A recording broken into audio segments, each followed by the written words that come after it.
Herzlich willkommen zu meinem Podcast Let's Get Loud, deine Talk- und Showbühne für deine kristallklare Message an die Welt. Offen, ehrlich, unzensiert. Mein Name ist LIN PHAM und ich hoste hier die Show. Wenn du mir auf Instagram folgst, hast du vielleicht mitbekommen, dass ich mein Unternehmen umgebrandet habe auf LSM. Yes, LSM. Denn großartiges Design besteht im Weglassen aller unnötigen Details. Ein Zitat von MICH. Und so gerne möchte ich dich über mein brand new Offer informieren. The LSM Experience Unique Sensation Retreat. Ich lade dich herzlich ein, eine neue Perspektive über Love und Sex zu erfahren. Für mehr Liebe beziehungsweise mehr Freiheit in deinem Liebesleben, mehr Ausleben deiner Sehnsüchte, mehr sexuelle Selbsterkenntnis. Meine LSM Experience findet vom 12. bis 14. Januar in Düsseldorf statt. Und es ist sowohl für Singles als auch für Couples konzipiert. Alle weiteren Infos findest du in den Shownotes. So viel dazu und jetzt geht es los mit dem Podcast-Interview. Viel Freude dabei.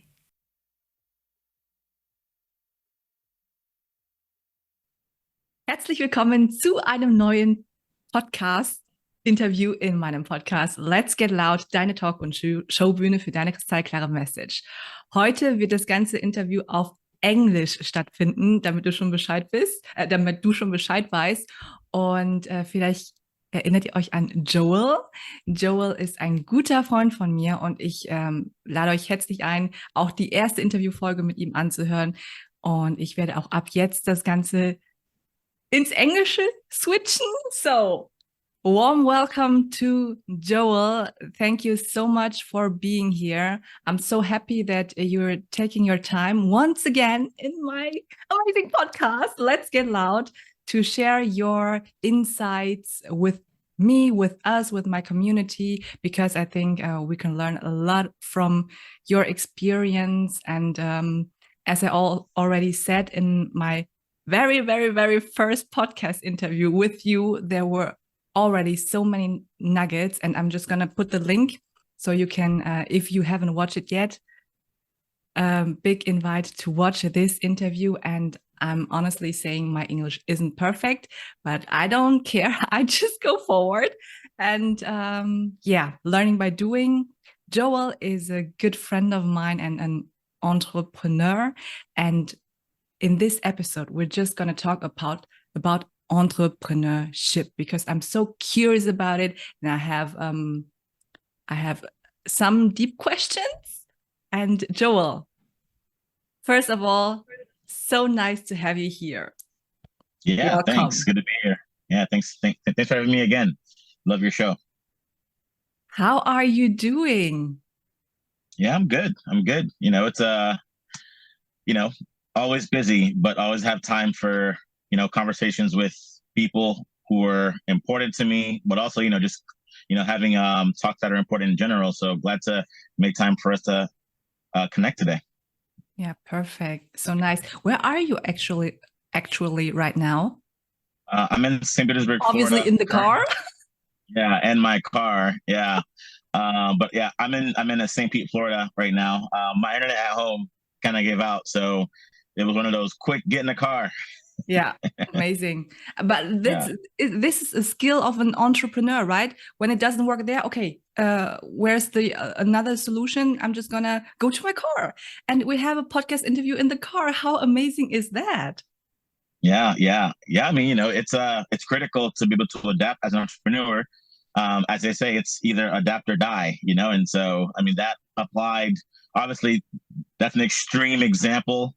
But, even in small things like internet going out, okay, don't freak out. Just where else can I get internet? Hop in the car and go. In fact, I even came to a coffee shop first, but it's so busy. I said, okay, let me get in the car. So that's how I got in the car. Okay, cool. Maybe for someone who don't know you yet, would you like just say some short sentences, or when was it your first experience with entrepreneurship? Yeah, well, I mean, my background is kind of, it's not a traditional path, right? And so I'm not sure how much value others may get out of my origin story, beyond maybe some inspiration, but it's not a typical foray into entrepreneurship. My parents were immigrants to America. And so, they naturally had to always be adapting just to survive, right? I went to college for music, went to graduate school for conducting, and I was offered the opportunity to sign a record deal with a record company to conduct music, on a label. And I just did the math and just kind of felt like I wasn't getting the true value of work I was creating and that it was going to the label. So I ended up turning down that deal. And, at the time, a friend of mine said, well, if you don't sign a record deal, how would you be discovered by other people?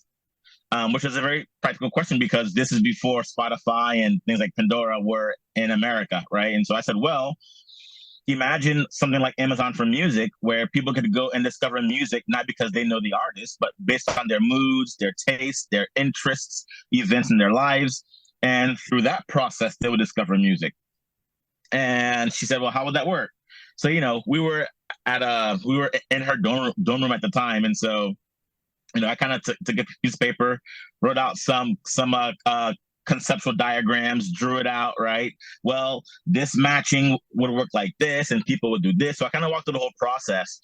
And, it was a cool idea that I had, right? Just like that. And turns out she was a nanny for a billionaire, and she told this guy that she wasn't going to come work for him anymore because her friend had an idea and she wanted to help pursue it. Even though that wasn't true, I was just thinking about it. This guy calls me up and says, hey, I'm so-and-so. My family does such and such.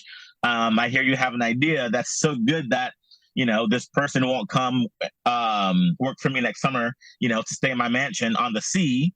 So what's your idea that's so good? And I'm like, well, just so you know, I'm not a business guy. I'm a conductor. He goes, I don't care. Just tell me your idea.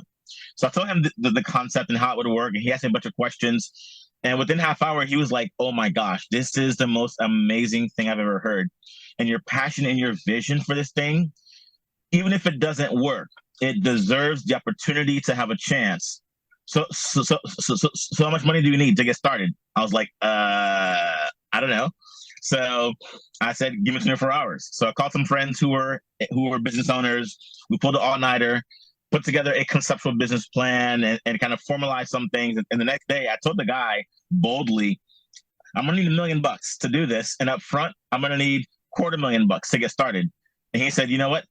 Sounds great. I'll see you in 2 weeks. So he flew from Europe with his entire family and his advisors. They came to America. We sat down, had a meeting.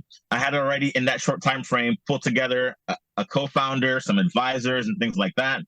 And he gave us a check right there, and boom, that was how I got into entrepreneurship. Wow. Amazing. Yeah, I remember with the record deal from the last episode, the last interview, we talked about it. And Joel, what does it really take to be an entrepreneur? Well, it takes a lot of things, but I think some of the most important that I can highlight are, number one, I think entrepreneurs have a foundational belief, right? Faith, and not faith in the context of religion, but faith that when they tell a mountain to move, it will move. Right? There's this inherent belief in yourself that you've got to have, that when you move resources, that they respond. So that's a critical piece. Faith. Faith in a all-encompassing power, I would say. The second thing is faith in yourself, belief in yourself, right? It's one thing to have belief in some, all-encompassing power. Some call it God, right?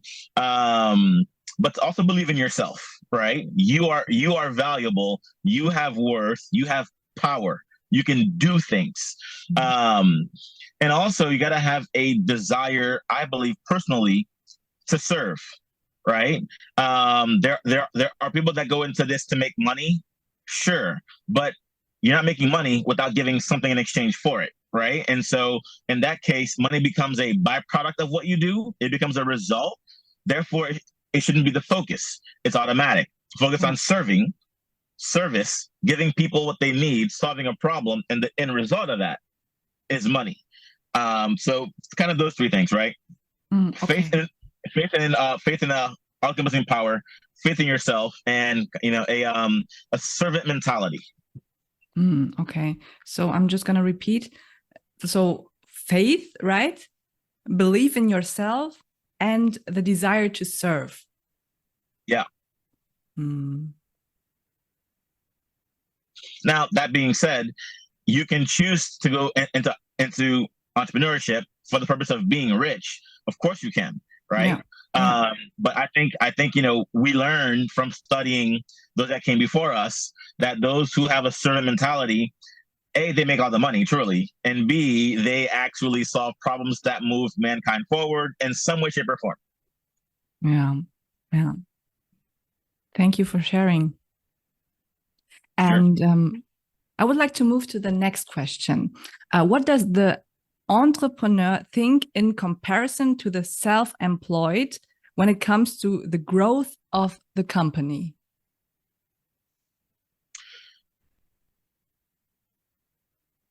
How does an entrepreneur think versus a self-employed person when it comes to the growth of a company, correct? Yeah. Okay, well, so this presupposes that the company is already established, obviously, and it's kind of figured out some things, and now it's ready to grow. As I see it, I mean, self-employed is more of a lifestyle business, right? To me, like being a business owner versus being an entrepreneur are different things. Self-employed, there's a ceiling there, right? Because you're one person, right? You don't have infinite capacity, and you have no force multipliers in terms of, growing people, right? It's mainly about you at being self-employed. So self-employed kind of approach has a ceiling, and the growth is going to focus more on how do I automate some things to go enjoy my life. That's the kind of mentality of self-employed, right? At least in my experience. Whereas I think the entrepreneur, it's about creating jobs, right? Okay, we're solving this problem. Okay, we know that we have the right solution. Now we need to give it to more people. That means what? I must manage people. I have to grow. I have to hire people, grow people, expand, empower people, just to get the product that I have in mind and created to get into more hands. Self-employed is more about me, right? So I think on a fundamental level, those are kind of that's the main difference, I would say, between the entrepreneur and the self-employed kind of business person. Okay. And you've just mentioned a business owner, and the other part was? Entrepreneur. Yeah. Can you please tell us the difference between these two? Yeah. So, I mean, okay, so an entrepreneur is someone who takes high risks to try to solve some problem or capture some opportunity in a new way. A business owner is, okay, I'm going to own a franchise of McDonald's, right? A business owner doesn't really have to innovate, right? They are tapping into a model that pre-exists, that works, it's standardized, right? They're solving common things in common ways. Nothing wrong with that. It's important, right? We need people to own gas stations, for example. We need people to own, Starbucks coffee shops, right? McDonald's, all these different things. Nothing wrong with that whatsoever. We need people to do that. But those kind of people aren't the ones that build businesses that change communities, that change states, countries, and change the world, right? Businesses that change the world are ventures, right? Entrepreneurship, I don't want to find is an entrepreneur is someone who, pursues a high risk, business in a high risk environment, right? It's all about the risk for the entrepreneur. The business owner, again, is taking the safe route. Oh, let me open a bank. Let me do this. Things that don't require really high risk, just requires some money, some general business knowledge, and you can go do it, right? Another example would be like someone that owns a hair salon, for example, right? Yeah. These are services that people need that are very important, but it's a very finite business, right? If you're going to build an empire off of hair salons, you're gonna have to have a ton of locations, a ton of people, right? And what's really innovative about cutting someone's hair down, down to a 1, for example, right? Maybe there's some new hairstyle you can try, things like that. But by and large, as I understand it, women tend to, some may change their hair often, but still not something that they do every day, right? Yeah. It's every few months, for example, right? So these businesses operate differently than entrepreneurship, where you're saying, okay, for example, my gosh, people have hair, but there's no really good way for people to manage their hair. This thing called the comb. The what? Let me invent something called the comb. Okay. The comb, right? Okay. So a business owner might open a salon, whereas the entrepreneur might say, all salon owners have a problem of not having tools to properly manage people's hair. So I invented something called a comb, and I sell it to every business owner that owns a salon, and they use my comb in their salon. You see what I'm saying? Yeah.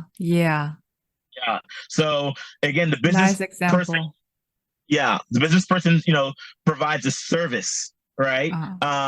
Whereas the entrepreneur solves a problem. Nice example. Now I got it.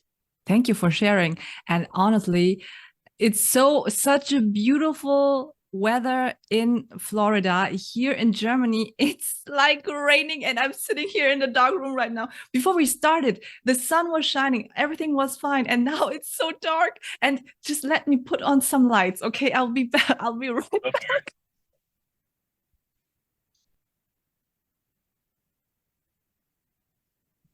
Crazy weather.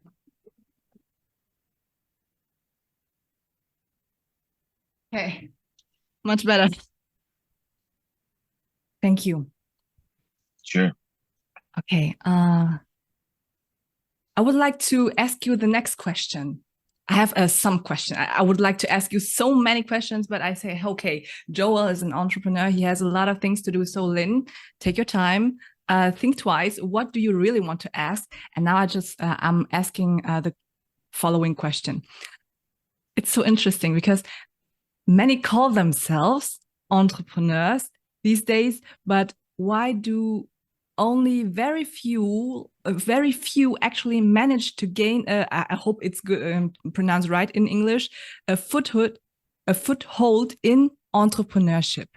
Sorry, I just wrote the questions in German and I put it in a translator, and I hope you still get the message. Yeah. Well, it's like I said earlier, right? I think, well, first of all, entrepreneurship requires vision, right? You have to see what others don't see. And you have to have a very, very, very intuitive senses and take big risks. Most people aren't willing to take big risks, right? Most people. What would be a big risk? Okay, so for example, I think people want some new music service where they don't have to sign a record label, for example, right? Let me not take a job that's paying me the equivalent of 150,000 euros every year to go try to create some solution that might give people the ability to find music without going through record labels, right? Risk is, okay, if necessary, don't take a job. Quit your job, right? It's giving up your weekends or your evenings, right? It's putting yourself in front of people who are telling you no all the time, right? It's spending your last dollar in faith that this time is going to produce a return for you because this is the right thing to spend the money on. And even though it's all you have, you're going to do it because you believe. These are risks, right? Getting people to believe in you and you take their money, right? That's a major risk because if you fail, they lose their money. This can break relationships and things like that. Major risks. So I think a lot of people love the idea of chasing the life of building something new, creating a business, things like that. But most people don't have an appetite for sustained risk, right? You might take some risk initially, but then quickly stop, right? But to take sustained risks, to go all the way and to bet everything on yourself and your idea, I think few people are willing to do that, right? Now, another thing, so earlier, as I said, you got to have vision. When you see clearly, it becomes easier to take risks.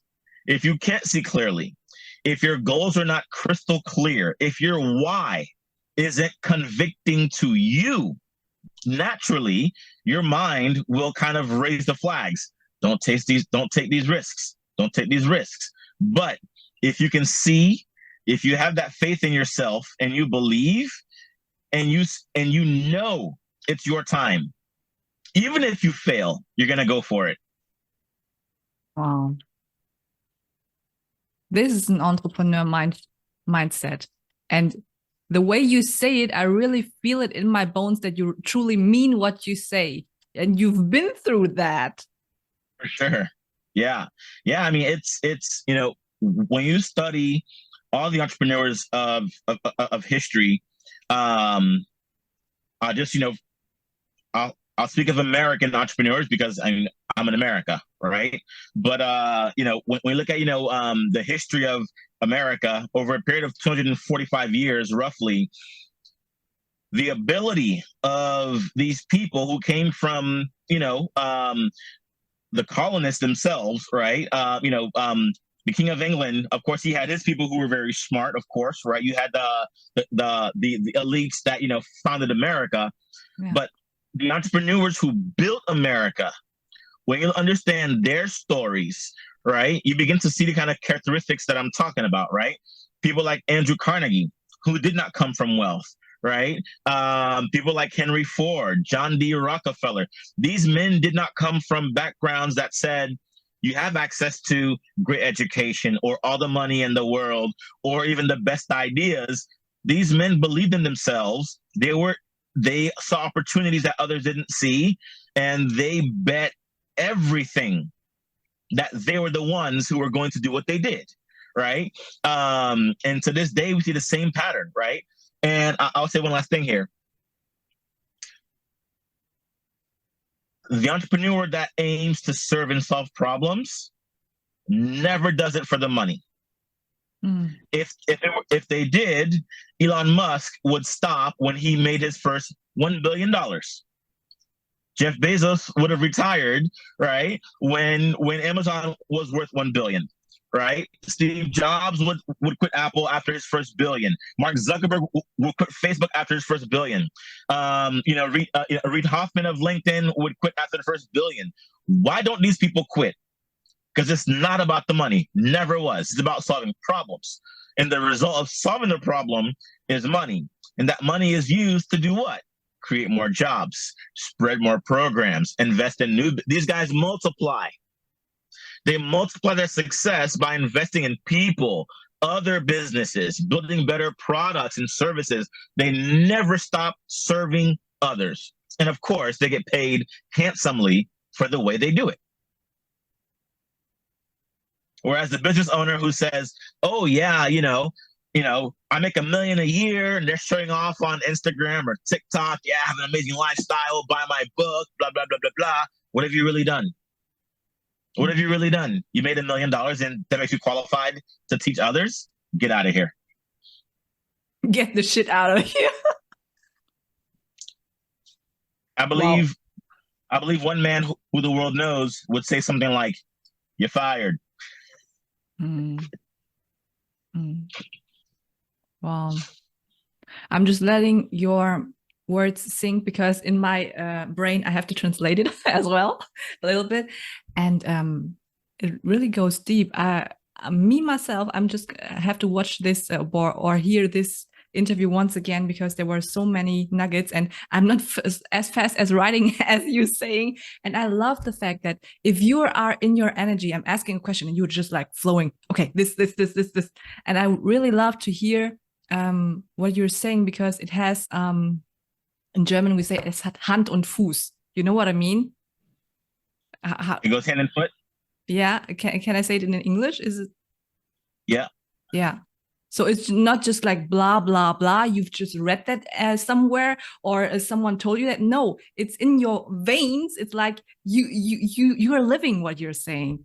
And I really honor that. And thanks for sharing. And thanks for sharing. And I'm sometimes I'm sitting here and I'm like, oh my God, I'm so grateful to know people like you, Joel, to have this opportunity to interview you about these topics, and that you share your experience. Thank you so much. Yeah, definitely. So the next question, in your opinion, what are the 3 strongest characteristics needed to be successful as an entrepreneur in the long term? Because nowadays, I think, me too, honestly, we think just too short, so short term, because short terms are sexy. No, I have to switch my mind as well. Think in long term. Yeah. Well, so I mean that's an important question, because I think I think everyone has it in them to be a great anything. I believe this fundamentally. So to what you're saying about, people thinking in the short term, what's interesting about the short term is it has a very interesting side effect, which is when you embrace the short term, you become resistant to change, right? Because focusing on what's going to happen over the next few days, for example, unless what's going to happen is something positive, you get anxiety about it, right? And so forget about thinking long term if you can't embrace the idea of change, because everything changes. This is a law of the universe. Everything changes, right? And so for thinking for the long term, I think entrepreneurs have to understand things always change and embrace that fact, right? For example, what does this mean? The idea you started with may not be the same a year from now, 5 years from now, 10 years from now, right? You see, for example, look at the first iPhone that was created by Apple. Do they still sell the first iPhone? No. How many times has it changed? I can't tell you how many times it's changed since they made it, right? And the company itself has changed. Now they make laptops. They make all kinds of devices. They make earphones. They make iPads. They make keyboards. They make mouse. They didn't start that way, but they understood we're starting and we're going to change. We're going to change on our terms. This is extremely important, right? There are factors that are out of our control, 100%. But there are factors that are in our control, and we to hold those things as they are.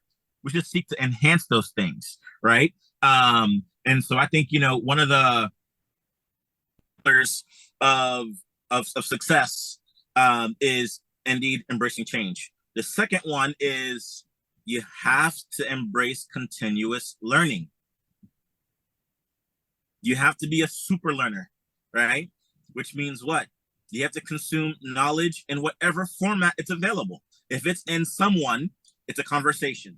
If it's in a video, I'm going to watch it. If it's in a podcast, I'm going to listen. If it's in a book, I'm going to read it, right? If it's by doing something, I'm going to do it. But go through any experience required to gain the knowledge you need to be able to be smarter, to make better decisions as things change, right? That to me is fundamental. Another characteristic is, this is a big one, probably the most important one, is the ability to let go. And that's of anything. You can have an amazing business, but a bad relationship in your personal life. If you can't let that relationship go, it will impact your business, right?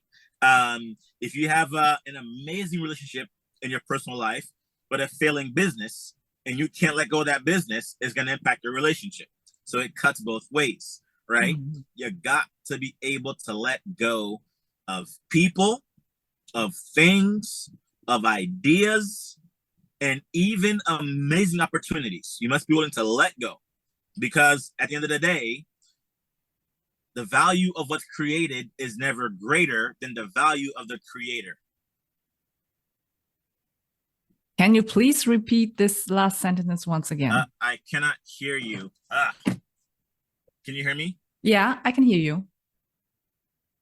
All perfect. Okay, great. I'm sorry. Yeah, I hear you now. So yeah, what I said was the value of what's created is never greater than the value of the creator. So me, so you, the creator. I am far more valuable than any idea, than anything I could ever create. I'm more valuable. So therefore, this reveals to me it's okay to let go, because if I let this amazing opportunity go, I know I can create another one. Wow. Wow. If I have to let go of that partner, no big deal. I know I can find another one. Yeah. So never be afraid to let go. For me, never be afraid to let go, even when I can't see what's next. That's where faith comes in. Is there a difference between faith and destiny? For sure, I think. Faith is something you do. Destiny is somewhere you end up.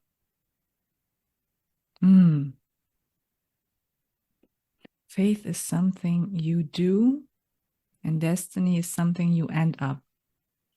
Destiny is somewhere you end up. Somewhere. Yeah. Interesting. Like if you think of the term destination, right? Yeah. Yeah. Right. And destination are the same words, right? Just a slight derivative, but destiny implies you were here to be someplace, to do this particular thing. Faith is the courage to follow through and to do the things required to end up in that place that you're destined to end up in.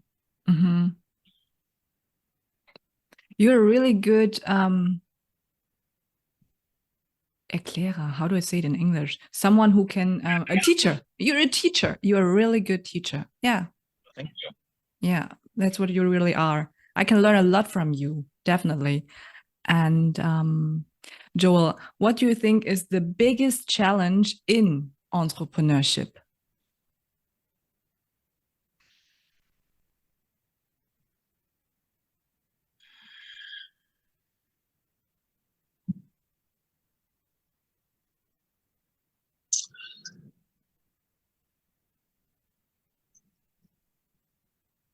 I believe too many of us, humans, right, don't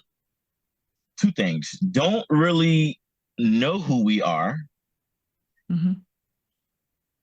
And if we do, we're afraid of our power. Absolutely. And I think what that translates to into entrepreneurship, if you're to be afraid of your power as an entrepreneur, it means to not have the courage to act on bold ideas. It means to not have the courage to follow through on tough decisions. It means not seizing the moment because we lack a belief in ourselves that either we can do it or we're the right ones to do it, right? Entrepreneurship is really, to me, a journey of self-mastery, right? It's a journey of being the absolute best version of yourself and inspiring others to do the same. And I think, a shortage of those kind of qualities in people, no matter how good an idea may be, you won't have what it takes to withstand the storm that you're going to surely encounter on your path to success. Mm. Yeah. Great one. And what do you think? What is the greatest gift of having an ongoing, profitable business? Well, that's an easy one. All right. The greatest gift is multiplying your time. Supply. When you have a business that's successful, what does that mean? It means you have the resources to do multiple things at once, right? Your money can be running your business while paying for your vacation, while putting your kids through school, while investing in a bank account or in some stock market somewhere that's giving you a return. Mm-hmm. All these things, all of your time being multiplied to do things for you, right? That's, to me, that's the great gift of having a business that's successful, is having that kind of power over my time and being able to multiply things that I do because I have the resources to do those things. Mm. And I mean, like time, we all have like 24 hours per day. And as an entrepreneur, do you use your time much more focused? You know what I mean? So it's like you're planning everything in little details. Now I'm going to do this, now this, now this. Well, I mean, it's about being clear on what needs to be done, mm-hmm. prioritize what needs to be done, and then just do it, right? It's a simple formula that's very tough for people to follow, right? What needs to be done? Get clear about that. And number two, have the discipline and the courage to do it, right? Yeah. And that also means saying no to things that are not important, right? Or to shiny objects. And so those kind of, for me, always thinking about prioritizing what's important to do with my time. I'm always doing the most important thing, and that is it's a great way. Almost like, I want to call it a cheat code. It's a shortcut to success, right? Let's think about it. If you're always doing the most important thing in the moment, rather than just doing things for the sake of doing things, which yields greater value? Oh, my to-do list is fully checked off, yay. Or I have a list of 5 things, but I did only 2 things, and those things were the most important. They yield the most success. The other 3 things, I don't care about them for now. Tomorrow morning, those 3 things, do they matter? Is it the most important things for me right now and today? If not, at the bottom of the list, they will stay. And at some point you realize, this has been here for 3 weeks or a month. I don't need it. Cross it off. That's a good one. Thanks for sharing that once again. So I'm just gonna think about I have to think about my priority. How do I say it? My priority. My priorities. Yeah. And would you say that an entrepreneur can do Aufgabe? How do I say it? Can do a thing much in less time than someone else? So much more effective? Well, it comes down to how fast you learn. Ah, okay. I mean, entrepreneurs, so if you're doing something, are you doing it right? Right? Well, do you know how to do it? Are you doing it right? If not, do you know where to get the knowledge to do it right? Do you have the discipline to learn, to access the knowledge in whatever format's available, to then go do the thing, right? And if it's wrong, can you redo it, right? If you think like this, you're constantly learning, and your mind becomes super powerful, and that any task you set out to do, your mind is gonna seek to find the most efficient way to do it right the first time.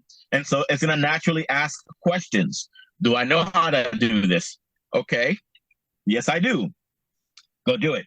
If I don't know how to do it, where can I go learn how to do it? And I'm gonna go learn first, then do it, right? And so I think, it comes down to those things. If you can learn, if you if you're able to focus on something with great intensity, yes, you can do it faster. You can do it better than those around you. And even if you can't do it faster, if you do it better, you're winning. Because think about it. If we have a goal of doing a race, right? And you start off before me and you're like crazy going fast and I'm just jogging, right? But then you get tired and you stop, right? And then, you need water. Whereas I'm jogging and I don't need to stop. I keep going, right?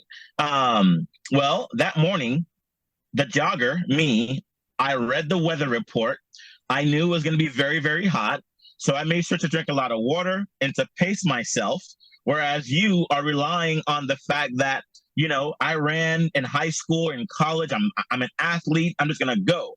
But you didn't know it was going to be very, very hot and humid. And now you're tired. You need water. So you slow down, to rest. And I just jog right past you and I keep going and I win the race. It's like, have you heard the story of the tortoise and the hare in Germany? Do you have this story? I'm sure you do in some way. Essentially, it's like a rabbit versus a turtle in a race. Ah, right? okay. Mm-hmm. It would appear the rabbit is faster, right? But the turtle is a better planner, right? So the entrepreneur that's slower, if they're doing it the right way, they're still gonna win. If you're doing it fast but doing it wrong, it means you got to go back and do it again, maybe twice, maybe 3 times. So you're wasting energy and effort and time because you're not learning, right? And so learning is the key to having the ultimate advantage, no matter your weaknesses as an entrepreneur. That's the learning. So if you want to be faster, get better at learning. Wow. If you want to be faster, get better at learning. Boom. Another good one. And Joel, how do you deal with pressure as an entrepreneur? Because you have a lot of responsibility, right? Yeah. Well, it's simple. Go through it. Go through it, right? Don't try to run. Go through it. Conquer it. There's a book that I just ordered called "The Obstacle is the Way," right? Which is a pretty powerful idea if you think about it, right? If you're in a room and you want to get out of the room and there's only a door, well, the way out of the room is through that door. Yeah. Right? The obstacle, if you're in the thick of an obstacle, the only way out is through it. And so embrace it, right? Again, the things created are never greater than the creator. An obstacle in entrepreneurship is most likely going to be man-made. Okay, well, what's greater? The man-made obstacle or the man who makes the obstacle? The man who makes it. Therefore, I as an entrepreneur am greater than any obstacle that I'm going to face. I have to believe that. And it's that belief that says to me, wait a second, I have to have $2 million to do this, but I have only $10 in the bank account today. Keep going. I know I'm going to overcome this problem. I don't have the expertise to do this, and I don't have the time or the degree to go learn it. Doesn't matter. Someone out there does. I'm going to convince them to be on my team. We have no customers. It doesn't matter. I know that people need this service and this product, so I'm going to do whatever I can in my power to find them. Yeah. The obstacle is the way. And in fact, the obstacle reveals to you how much you really want success. Mm-hmm. If you want, suppose there's a mountain and at the top of the mountain is $1 trillion, right? Some crazy number. So $1 trillion in cash is at the top of a mountain. Mm-hmm. Okay, guys, whoever can get up there can go get it. But you have to climb. Some people start, they put in after one day. Oh man, I look down, this is getting scary for me. I'm gonna go back, right? Or you know what? It's not worth the effort, right? people will try, but many will quit, and they're going to justify quitting for one reason or another. Yeah. They convince themselves that it's impossible, or there's some obstacle that they can't overcome, the mountain, right? Whereas the people who believe say, okay, no matter what it takes, I'm gonna do there. I'm gonna get there. First thing first, what do I know about climbing mountains? Probably nothing. So what's the difference? Some people who don't know, but they want the money, they're gonna start right away. Good for you. You had the courage and passion and drive. You just jumped in, but you're unprepared. You're not ready to succeed. You're not ready to even struggle. So you start, then you realize, gosh, I don't have enough water. I have the wrong shoes. I don't have rope. I don't have the right clothes. I don't have this. I don't have that. So you're forced to go back. You're forced to quit because you don't have the knowledge. Whereas someone who knows, because they learned, okay, I need to have proper clothing, make sure the weather is good, prepare for the weather based on the weather, whatever it is, have plenty of food, plenty of water, plenty of rope, all sorts of things that are required in the process to climb that mountain to get the prize, right? So the obstacle really is a way that reveals to you how much do you really want the prize. Mm-hmm. Hope that made some sense. Definitely. I love your examples. So I can have a picture and I learn from these examples. Really good. Yeah. So I have one last question because I love to watch movies, and maybe you too, when you're hearing this or watching this. Do you have a movie where you say, wow, in this movie, the entrepreneurship is lived in a valuable way, maybe from a characteristic from this movie?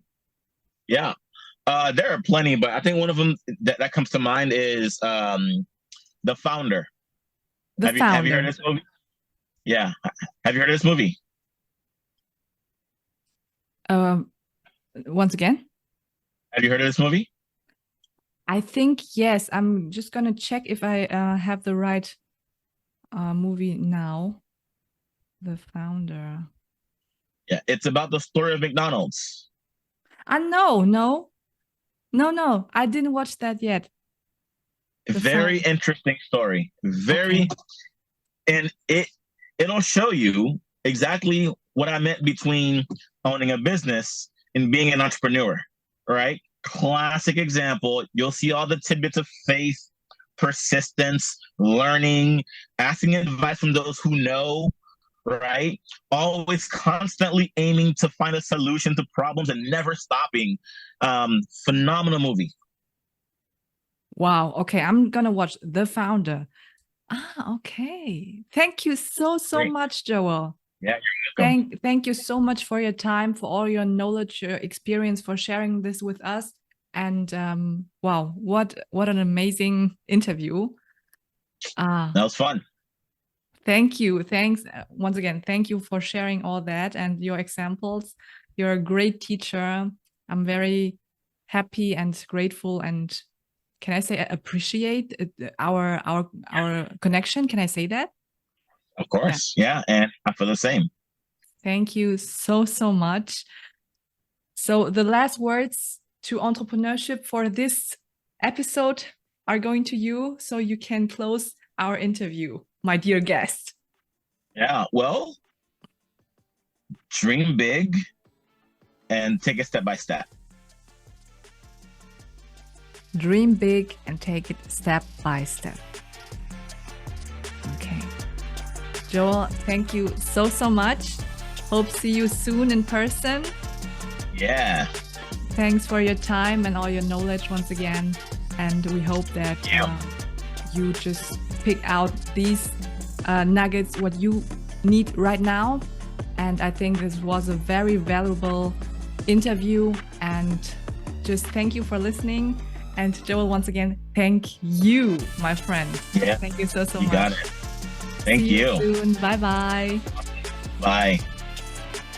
Wenn du bis hierhin hörst, dann möchte ich mich von ganzem Herzen für deine Aufmerksamkeit, dein Interesse und deine Zeit bedanken. Ich hoffe, dass du dein passendes Puzzlestück aus dieser Folge für dich mitnehmen konntest. Und abschließend möchte ich die Einladung nochmal aussprechen, dir alle Infos zu LSM Experience Unique Sensation Retreat zu holen und für dich zu spüren, ob es dich ruft. Ich bin so überzeugt davon und würde es mir selbst schenken. Feel myself, feel myself. Schau sehr gerne in die Shownotes, da habe ich alles für dich verlinkt. Ich freue mich unfassbar auf unsere Live-Begegnung und danke, dass du hier bist und Teil meiner Vision bist. Bis zur nächsten Podcast-Episode. LSM Vibes an dich, deine Lin.